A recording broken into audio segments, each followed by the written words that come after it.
पुन्हा एकदा स्वागत। बातमी पुण्यात नाही, पुण्यामध्ये गणेश मंडळांकडून विसर्जनाबाबत बॅनरबाजी करण्यात आली आहे। अनेक मंडळं विसर्जन मिरवणूक लवकर काढण्याबद्दल ठाम आहेत। सकाळी 7 वाजता मिरवणूक सुरू करणार अशी भूमिका पुण्यातल्या कसबा पेठेत असलेल्या जनार्दन पवळे संघाकडून घेण्यात आली आहे। चिंचवड आणि थेरगाव परिसरात मोकाट कुत्र्यांचा सुळसुळाट वाढलाय। मोकाट कुत्र्यांचा बंदोबस्त करण्याची मागणी मनसेची आहे। मनसे पदाधिकाऱ्यांनी अधिकाऱ्याला प्रतिकात्मक कुत्रा भेट देत या बंदोबस्ताची मागणी केली। आरती साठे यांच्या नियुक्तीला वकिलांनी विरोध केलाय। अशा पद्धतीची नियुक्ती न्यायदानाच्या प्रक्रियेत बाधा असल्याचं वकिलांचं मत आहे। त्यामुळे त्यांची नियुक्ती तातडीने रद्द करण्याची मागणी वकिलांनी राष्ट्रपतींकडे केली आहे। कोल्हापूरच्या सातवेमध्ये प्राथमिक शाळेची भिंत कोसळली। भोजनासाठी विद्यार्थी वर्गखोली बाहेर गेल्यामुळे मोठा अनर्थ टळला। भिंतीखाली विद्यार्थ्यांचं शालेय साहित्य अडकल्याची माहिती मिळते। सोलापूर जिल्ह्यामधल्या खरीप हंगामातील शेतकऱ्यांचं दुबार पेरणीचं संकट टळलंय। 109 मिलीमीटर पावसाची नोंद झाल्यामुळे शेतकऱ्यांना दिलासा मिळालाय। या पावसाचा तूर, मूग, उडीद आणि सोयाबीन या पिकांना फायदा होईल। मुंबई गोवा महामार्गाचं 90% काम पूर्ण झालंय। महामार्गाचं काम करणाऱ्या एजन्सीवरती बांधकाम मंत्र्यांनी नाराजी व्यक्त केली। रेल्वे ओव्हरब्रिज आणि बायपासची कामं अंतिम टप्प्यात आल्याची माहिती त्यांनी दिली आहे। परभणीतील शेतकऱ्यांचा रखडलेला हप्ता जमा करण्याची मागणी शेतकऱ्यांची आहे। हप्ता न दिल्यास कारखानदारांच्या घरासमोर आंदोलन करण्याचा इशारा शेतकऱ्यांकडून दिला गेला आहे। चंद्रपूरच्या आनंदवन प्रकल्पाला जाणाऱ्या रस्त्यावरती अतिक्रमण हटवण्यात आलंय।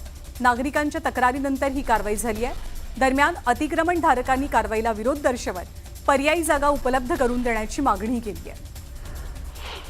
जळगावातील नागरिक उत्तराखंडमध्ये अडकलेल्या नागरिकांसोबत कुटुंबियांचा संपर्क झाला। फोनवरून संवाद साधत हे सर्वजण सुखरूप असल्याची माहिती मिळाली आहे। परभणीच्या जिंतूरमधील शासकीय ग्रामीण रुग्णालयात एक साप आढळला।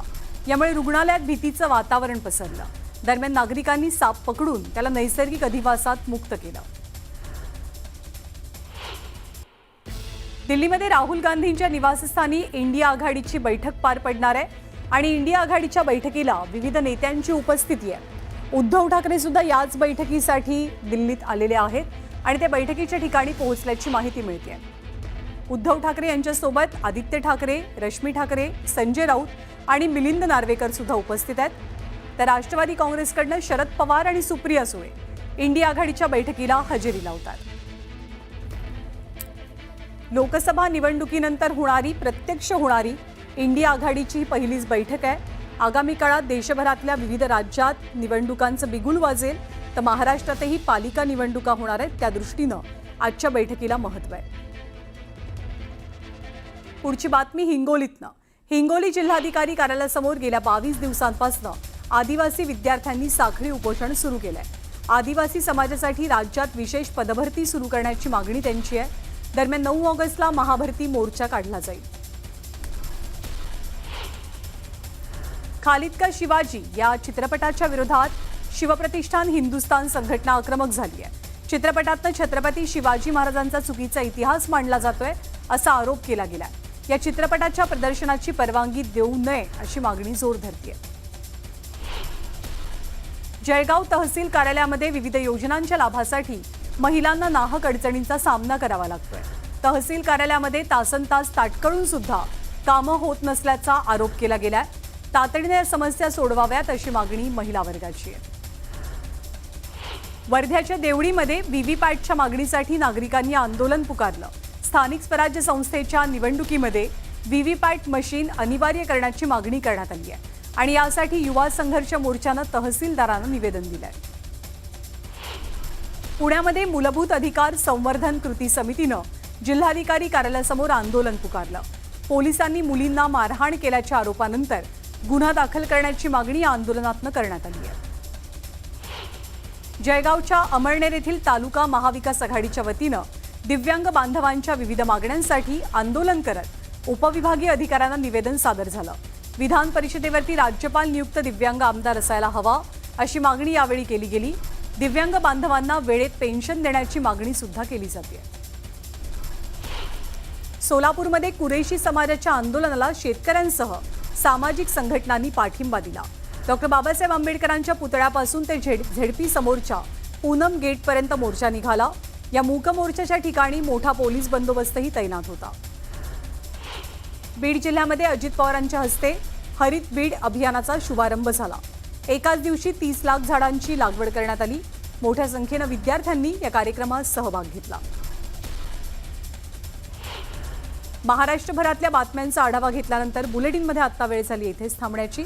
थोड्याच वेळात पुढचा विशेष पुन्हा एकदा राजकीय बातमी। राहुल गांधींनी आज पत्रकार परिषद घेत देशभरातल्या आणि खास करून महाराष्ट्रातल्या निवडणूक प्रक्रियेबद्दल काही आक्षेप उपस्थित केले होते। राहुल गांधी यांच्या सगळ्या प्रश्नांसंदर्भात आणि आक्षेपांसंदर्भात निवडणूक आयोगानं आता राहुल गांधींना एक पत्र लिहिल्याची माहिती मिळते। याआधी सुद्धा राहुल गांधींनी जेव्हा निवडणूक प्रक्रियेवरती आक्षेप घेतलेले होते, मतदार याद्यांमध्ये घोळ झाल्याचे आरोप केले होते, तेव्हा सुद्धा राहुल गांधींना निवडणूक आयोगानं वेळोवेळी उत्तर दिलेलं होतं। आत्ताचं हे पत्र कोणत्या आशयाचं आहे माहिती देतात आपले प्रतिनिधी राहुल जोरी। राहुल, या पत्रात काय म्हटलंय निवडणूक आयोगानं? काँग्रेसचे नेते राहुल गांधी यांनी आज आपल्या पत्रकार परिषदेमध्ये महाराष्ट्रात देखील मतदार याद्यांमध्ये घोळ झाला होता असा आरोप जो आहे तो केला होता आणि याला उत्तर देताना राज्य निवडणूक आयोगाने राहुल गांधी यांना जाब विचारताना एक पत्र लिहिलंय। एकंदरीत अशा पद्धतीची जी काही माहिती राहुल गांधी यांच्याकडे उपलब्ध असेल ती माहिती राज्य निवडणूक आयोगाला द्यावी, त्यानुसार आम्ही तात्काळ कारवाई करू। मात्र जर अशी कुठलीही यादी त्यांच्याकडे नसेल तर याबद्दल नेमकं काय करायचं अशा पद्धतीचा जाब जो आहे तो या निमित्तानं विचारण्यात आलाय।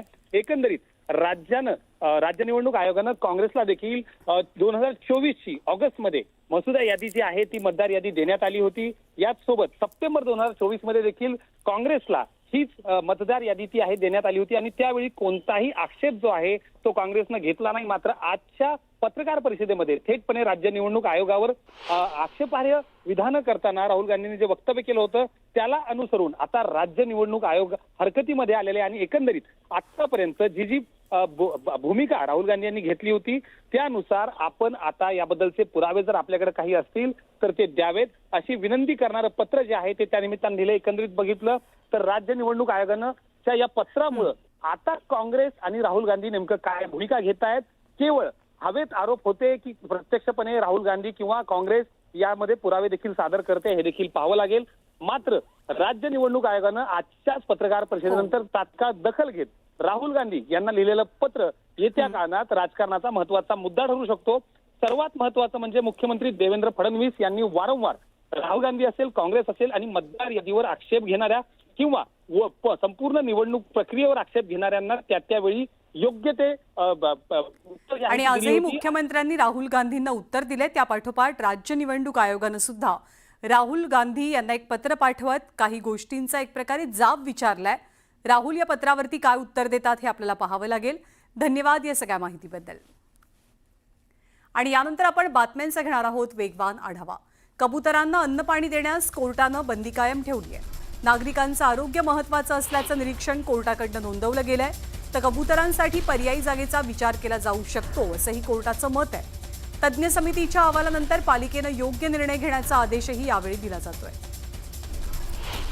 रशियाचे राष्ट्राध्यक्ष व्लादिमीर पुतीन हे भारताला भेट देतील। ऑगस्ट महिन्याच्या अखेरीस व्लादिमीर पुतीन भारतात येणार असून पुतीन यांच्या भारत दौऱ्याकडे जगाचं लक्ष लागलंय।